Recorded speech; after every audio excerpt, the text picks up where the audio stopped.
اس جنگل میں تو بہت زیادہ پنچھی رہتے تھے۔ سارے پنچھی بہت محنت سے اپنے اپنے اچھے گھر بنا رہے تھے۔ اتنے میں بادل کا سندیش آتا ہے۔ ارے بنچیوں، اتنے اچھے گھر بنانے کا کیا فائدہ؟ میں ابھی برسنے والا ہوں اور میں نے تو اس دفعہ پورے 3 مہینے برسنا ہے، اور میری بارش کے کارن تو اس جنگل میں سیلاب بھی آئے گا۔ بادل کی بات سن کر اس جنگل کے سارے پنچھی بہت پریشان ہو جاتے ہیں، اور پھر وہ سارے ایک جگہ پر اکٹھے جمع ہوتے ہیں۔ کبوتر اس جنگل کا سب سے سمجھدار پنچھی تھا۔ وہ سارے پنچھیوں کو یہی مشورہ دیتا ہے کہ وہ یہ جنگل چھوڑ کر دوسرے جنگل چلے جائیں اور جا کر ادھر اپنے لیے نئے گھر بنا لیں۔ کبوتر کی یہ بات باقی تو سارے پنچھی مان جاتے ہیں، لیکن گوری کوی کبوتر کی یہ بات نہیں مانتی۔ ارے بنچیوں، آپ نے جانا ہے تو خوشی سے جاؤ، میں تو یہ اپنا گھر چھوڑ کر نہیں جانے والی، اور نہ ہی اس جنگل میں جا کر مجھ سے نیا گھر بنانے ہوگا، اس لیے میں تو ادھر ہی رہوں گی، میں اپنا گھر کبھی بھی نہیں چھوڑ سکتی۔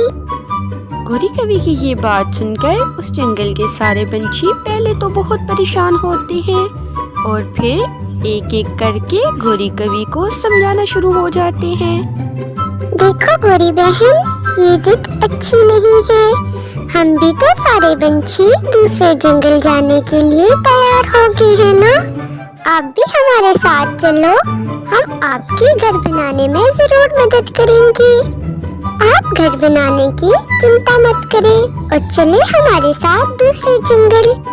لیکن گوری کوی پہ کسی بات کا کوئی اثر نہیں ہوتا، وہ کسی کی بات سنے بنا ہی ادھر سے اڑ کر چلی جاتی ہے اور جا کر اپنے گھونسلے میں بیٹھ جاتی ہے۔ لیکن اس جنگل کے باقی سارے پنچھی بادل کے ڈر کی وجہ سے وہ جنگل چھوڑ کر دوسرے جنگل روانہ ہو جاتے ہیں۔ گوری کوی ادھر ہی اسی جنگل میں رک جاتی ہے۔ بادل تو اگلے ہی دن سے برسنا شروع ہو جاتا ہے۔ وہ اتنے زوروں سے برستا ہے کہ دیکھتے ہی دیکھتے کچھ ہی دنوں میں اس جنگل میں سیلاب آ جاتا ہے۔ ارے گوری، یہ تم نے کیا کیا؟ یہ تو واقعی ہی جنگل میں سیلاب آ گیا ہے، اب تم کدھر جاؤ گی؟ یہ تو ذرا سوچو، مجھے تو لگتا ہے میری مدد کے لیے بھی کوئی نہیں آئے گا۔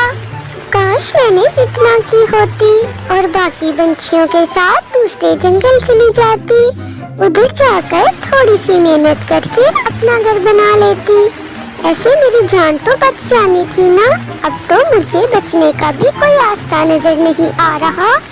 گوری کوی بیٹھے ابھی یہی سوچ رہی ہوتی ہے، اتنے میں وہ درخت ہی گر جاتا ہے جس پہ گوری کا گھونسلہ ہوتا ہے، اور اتنا زیادہ پانی تو گوری کو اپنے ساتھ ہی بہا لے جاتا ہے۔ ایسے گوری کو اس کی ضد کی سزا مل جاتی ہے۔